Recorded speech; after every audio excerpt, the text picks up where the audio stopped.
This is continuing coverage of the case against Lori Vallow Daybell from the Hidden Killers podcast and True Crime Today. If you were hoping for a heartbroken widow panicking in the chaos of her husband's sudden death, you surely didn't get that on the morning of July 11th, 2019. What you got instead, according to prosecutors, was Lori Vallow Daybell ordering a breakfast combo at Burger King while her husband, Charles Vallow, lay shot and dying on the floor of their home. Yeah, breakfast combo, hubby dying. I'm not making that up. That's not internet rumor. That's what prosecutors say the surveillance footage, cell phone tracking, and receipts prove down to the minute. Lori Vallow Daybell, the trial, part 2, day number 6 is what we are breaking down for you right here. Be sure to press subscribe wherever you are watching this. If it's on YouTube, be sure to comment as well. Give us your thoughts on the events of the day. And if you're listening to the podcast, hey, press subscribe there too so you don't miss any of our coverage. If you want to go comment on it, please check out our YouTube channel, Hidden Killers with Tony Bruschi. You'll find it. And you can join in the conversation there. And of course, vice versa. You can listen to the podcast. You can watch the podcast. Wherever you are, press subscribe in both places. We do greatly appreciate that. So, at 7:54 a.m., just minutes after the state believes Charles was fatally shot, Lori was in her red SUV, pulling through the drive-thru with her son, JJ. In the back seat. She didn't call 911. She didn't ask for help. She got food. She dropped JJ off at school, and then she drove to Walgreens to buy 2 pairs of flip-flops. All of this before the first emergency calls actually came in. At 8:36 a.m. from her brother, Alex Cox, the man who pulled the trigger. The gap between the killing and the call, roughly 42 minutes. Self-defense, 42 minutes to call 911. Wonder why that was. Now, just pause and think for a moment about that. If your spouse had been shot dead in your living room, whether it was an accident, self-defense, or even something you didn't witness, would your next stop be to a Burger King drive-thru? Would your first instinct be, better grab sandals and get the kids to school? That's the contrast that had the jury leaning forward in their seats during day 6 of Lori's Arizona murder trial, because the evidence wasn't just strange, it was cold. Detective Ariel Werther from Chandler Police took the stand and broke it all down using Charles' cell phone, location data, and surveillance footage. From the various places Lori stopped, investigators were able to piece together a timeline that frankly doesn't paint her in a great light. Is there anything that really paints her in a great light, though? It turns out Charles' phone, which Lori allegedly took with her, was moving away from the scene before the 911 call was even made. That alone is a bombshell. According to Detective Werther, either Lori left the house long before anyone bothered to call for help, or the shooting happened significantly earlier than she or her brother claimed. Either way, it's a serious problem for Lori Vallow Daybell, and her being her own defense. The prosecution laid it out clean. Lori wasn't acting like someone caught in a tragic accident. She was acting like someone following a plan. If this had been a chaotic moment, or a sudden act of violence that no one expected, you'd expect panic, confusion, maybe even hysteria. But Lori, she had to go buy some flip-flops. Let's talk about the Walgreens stop for a second. Video showed her walking in calmly, making her purchase. No signs of distress. Not calling anyone, not acting like someone whose husband had just died violently. She and her teenage daughter, Tylee, was with her too. According to the police testimony, neither of them looked flustered. It's as if they were just running errands, normal morning stuff. Except this wasn't normal morning. And that's exactly the prosecutor's point. They also introduced a Burger King receipt into evidence, time-stamped, itemized, clear as day. Lori made the stop to have it her way. ordered food, and didn't so much as reach for a phone to alert anyone about what had just happened back at the house. It wasn't until nearly 8:40 that Alex Cox decided to call 911 and report the shooting.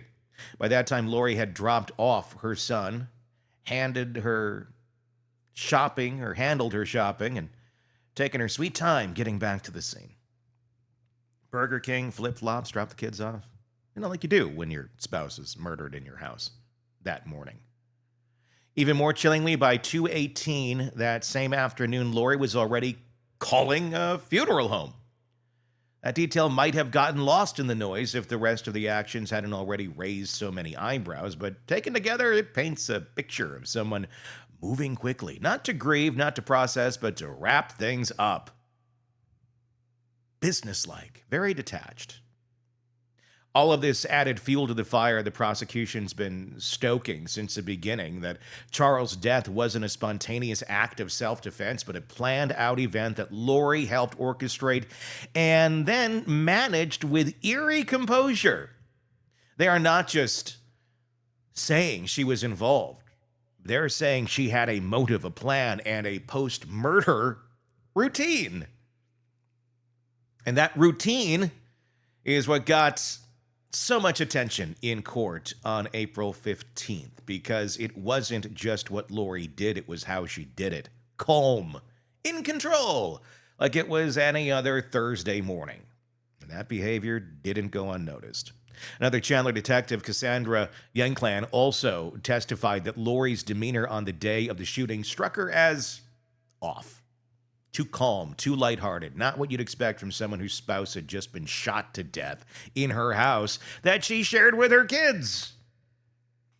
Detective Inkland gave Lori and Tylee a ride to the police station after the shooting.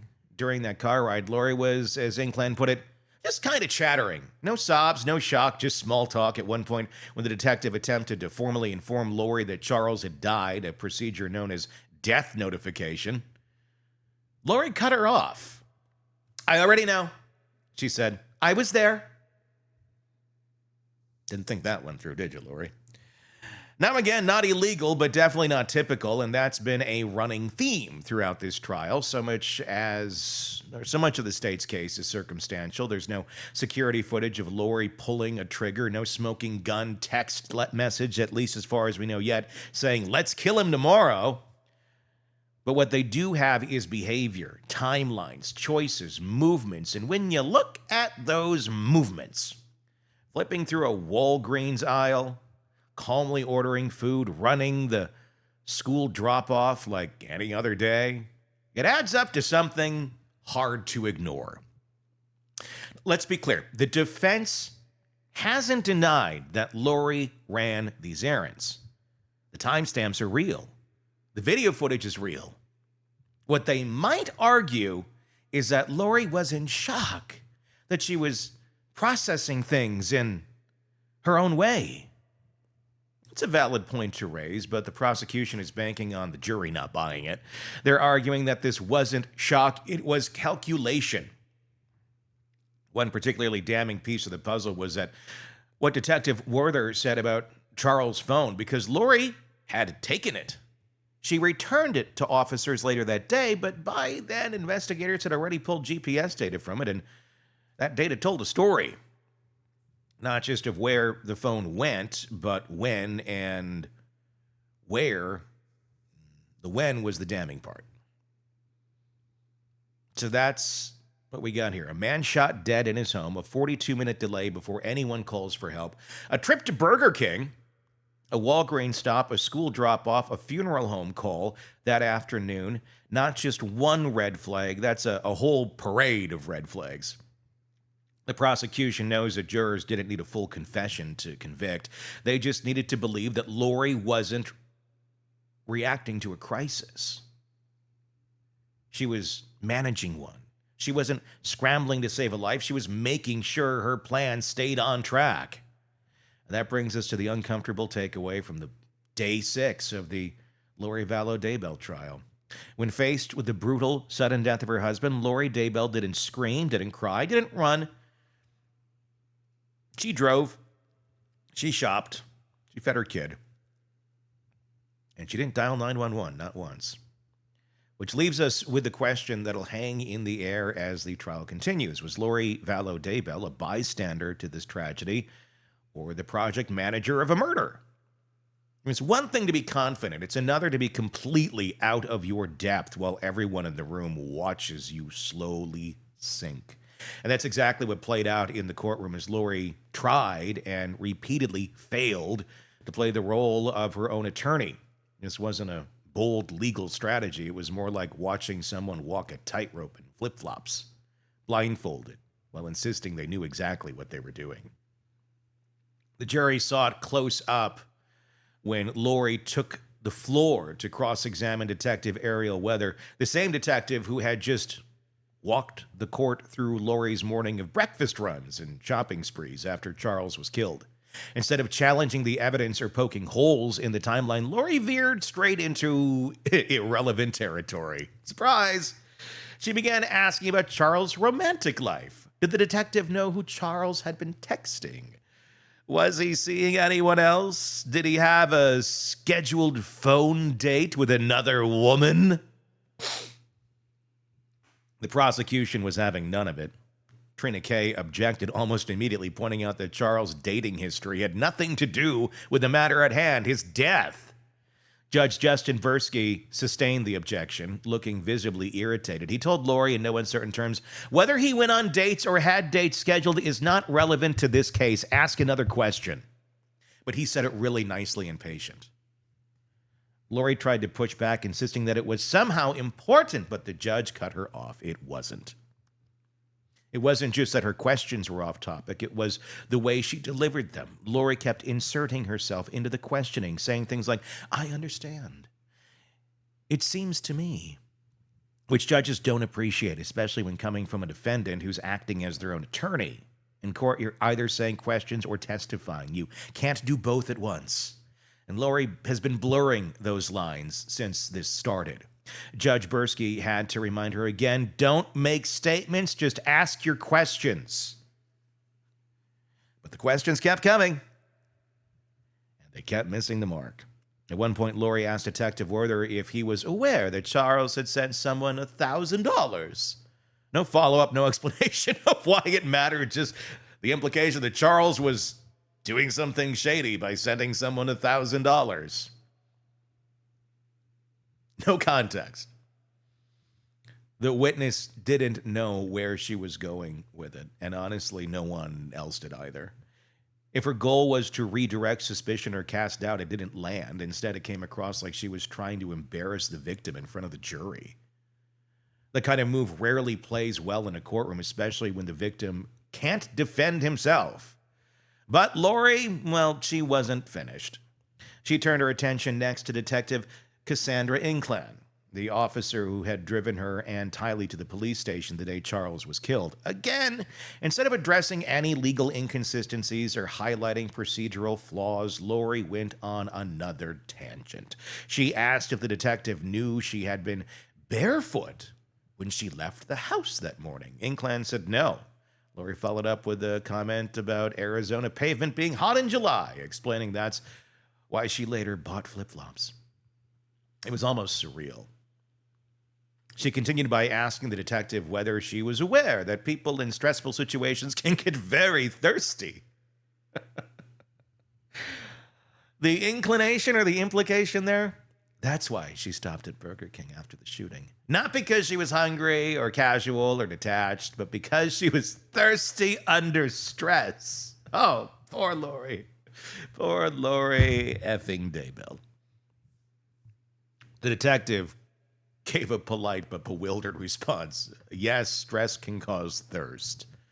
But the courtroom clearly understood what was happening here. Lori wasn't defending herself. She was trying to justify things that, when stacked together, looked incredibly damning. Unless you're Lori Vallow Daybell and a malignant narcissist, that you can only see things from your perspective, and your narrative is going to trump everybody. The problem was she wasn't building a legal argument. She was offering personal excuses. And that's not the same thing. Judge Bursky gave her some latitude, enough to make her point, but when Lori began talking about fight or flight mode, and how stress affects human behavior, the prosecution objected again. The judge sustained it. This wasn't a psychological seminar, and Lori wasn't a doctor. It was a murder trial, and these explanations weren't doing her any favors. But perhaps the most legally dangerous moment came when Lori, maybe unknowingly, wandered close to a very bright red line, bringing up her prior trial. During her questioning of Detective Inkland, Lori started asking about whether the detective had seen media coverage of her. Had she read about Lori's other cases? Did she watch any interviews? Trina Kay immediately objected. The judge called a sidebar. It's not clear what was said at that moment. Sidebars aren't public. But what we do know is that when the court resumed, Lori dropped the line of questioning entirely. Reporters in the room suggested Judge Bursky may have warned her not to open the door. If she kept pushing that topic, the prosecution could be allowed to bring up her previous conviction in Idaho, the one where she was found guilty of murdering her 2 children, JJ and Tylee. That information has not been formally introduced into the Arizona trial yet. And if it is, that could be catastrophic for Lori's defense. Oh, but don't be surprised if somehow it gets in here. The judge, I think, can only give so many roadblocks and so many, hey, let's pull the brakes back. You sure about this? At some point, she's her own defense, and she can sink her own damn ship. Let her. I say stop the guardrails. Let her sink her own damn ship. What do you think? Tell me in the comments. In that moment, Lori might have realized just how dangerous it is to play lawyer without a license. Or not. That wasn't the only procedural headache that she faced. At one point earlier in the trial, she told the court that she couldn't open a flash drive of cell phone data provided by the prosecution. It didn't work with her team system. That sparked a whole technical back and forth in court. Now, to be fair, that's the kind of hiccup that can happen in any trial, but when it's the defendant herself raising the issue because she's running her own legal team, it's not a good look. It made her seem unprepared, and that perception matters. From beginning to end, Lori's self-representation didn't resemble a legal defense so much as a series of emotional reactions. When faced with strong evidence from the state, GPS data, surveillance video, police timelines, she didn't counter it with facts. She tried to counter it with personal antidotes, flip-flops, thirst, have it your way, chicken fries, dating drama, but those aren't legal arguments. They're distractions. And the jury did seem to know it. Every objection that the prosecution raised, and there were many, were sustained. Each time Lori veered off into Charles' personal life or some half-baked theory about her stress levels, the judge had to reel her back in. And that pattern over and over again created a rhythm in the courtroom that was hard to ignore. The state was focused. Lori was flailing. By the end of the day, it was hard not to see the contrast. On one side, prosecutors building a narrative with timestamps, evidence, and structured testimony. On the other side, Lori Vallow Daybell asking if people get thirsty when they're stressed. It wasn't just ineffective. It was revealing. Because what Lori did in that courtroom in front of the jury mirrored what she allegedly did after Charles was killed. She managed the situation, not with urgency or clarity, but with a kind of strange detachment. And whether it was wandering Walgreens for flip-flops or wandering into courtroom rabbit holes, the pattern felt familiar.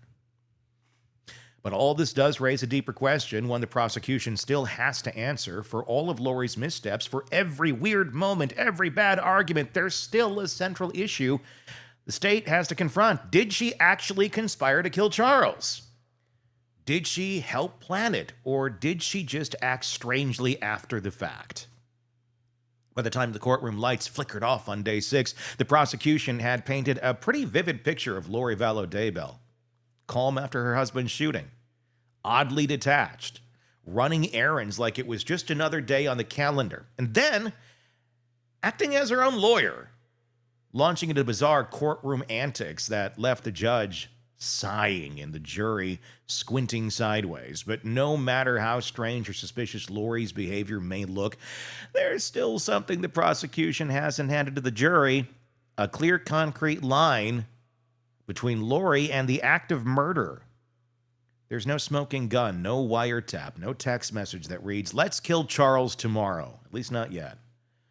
No one stood up and said, "I heard her say she wanted him dead." And that absence, no matter how overwhelming the circumstantial case might seem, does matter. Because without that, what the state has built so far is interference. Strong interference, maybe, but still interference. And when you're talking about proving a conspiracy to commit murder beyond a reasonable doubt, interference alone can make for shaky ground. Start with the man who pulled the trigger, Alex Cox. He's dead. He died in December of 2019, months after Charles Vallow was shot. He's been described by investigators as Lori's enforcer, the one who took care of things. He was the person who made the 911 call that morning and told police he acted in self-defense. He was there. But now he can't answer questions. He can't be cross-examined. He can't say whether he was just reacting in the moment or following instructions. That void has left the courtroom with a lot of assumptions and no first-hand account. And Alex wasn't just any co-conspirator. If the prosecution's theory is right, he was the muscle. He was the one who acted while Lori pulled the strings. But that is the issue. If the prosecution's theory is right, without Alex, the jury can't hear from the one person who might have confirmed or denied that a plan ever existed in the first place. So whether everything about Lori's role is being built from the outside in, it's body language, it's errand running, it's her tone, it's what she didn't do, it's what she didn't say, it's what came after, not what happened before. Now add that to the fact that at the time of the shooting, nobody was treating this as a homicide, not even the police. Charles Vallow's death was originally handled like a classic domestic self-defense case. That's a whole other topic to criticize the police on. The brother-in-law said there was an argument. Things escalated. Shots were fired, and that was it. No one arrested. No one arrested Lori. No one charged Alex. There wasn't a manhunt or even a suspicion, at least not officially, that Lori was questioned like a witness, not a suspect. In fact, the same detective who testified about Lori's behavior in the car, Detective Inkland, admitted that they weren't aware of the time gap between the shooting and the 911 call until much later. That 42-minute delay didn't even raise flags in the beginning. Here's where it gets tricky. The prosecution is now asking the jury to believe that what looked like a justified killing was actually a calculated execution, planned by a woman who never physically pulled the trigger. And they're asking them to believe this without a direct witness or piece of evidence that lays it all out, at least not yet. Instead, they're building the case around Lori's alleged motives. And there are two big ones they're leaning on: money and Chad Daybell. Let's start with the cash. Charles Vallow had a life insurance policy worth $1 million, and Lori, at least at one point, was a beneficiary.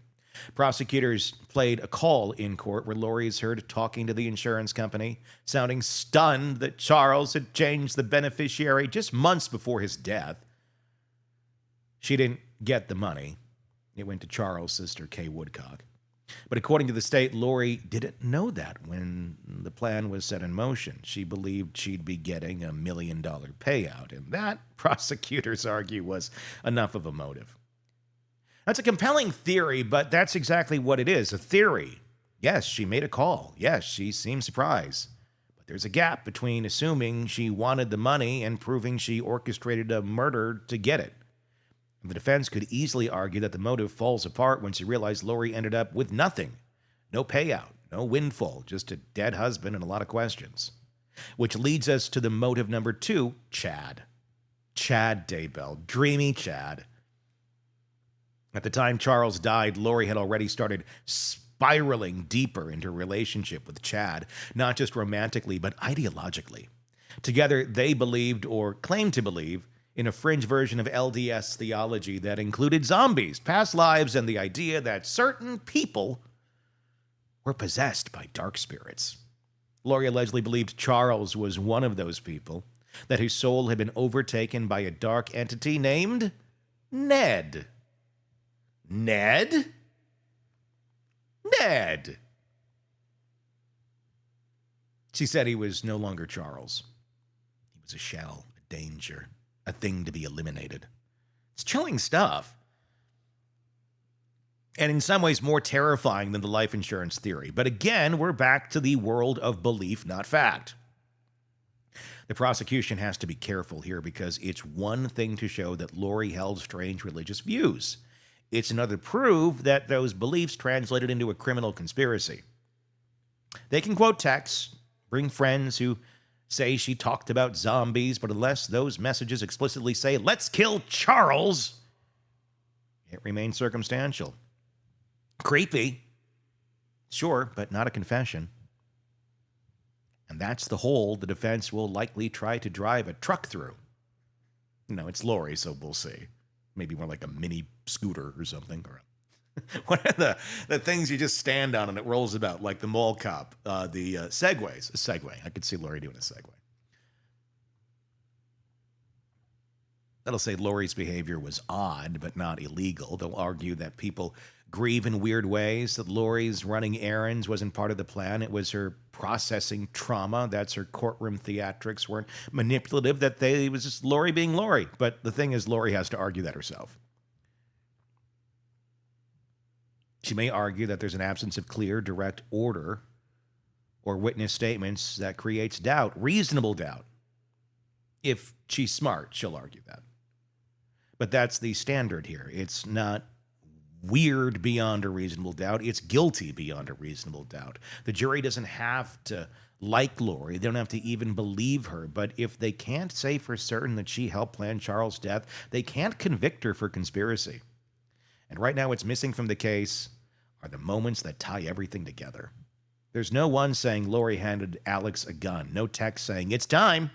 No phone call laying out the plan. There's a lot of strange behavior, a lot of unsettling ideology, but what the prosecution still needs to do is pull all of those threads into something tight enough to hold under scrutiny. Because when you strip away the receipts, the surveillance, and the quirky courtroom comments, you're left with a fundamental question. Did Lori Vallow Daybell help plan the murder of her husband? Or did she just behave horribly in the aftermath? As the prosecution nears the end of this case, that's the tension still hanging in the air. The state has built a strong narrative, but the narratives aren't enough. They need evidence, direct evidence.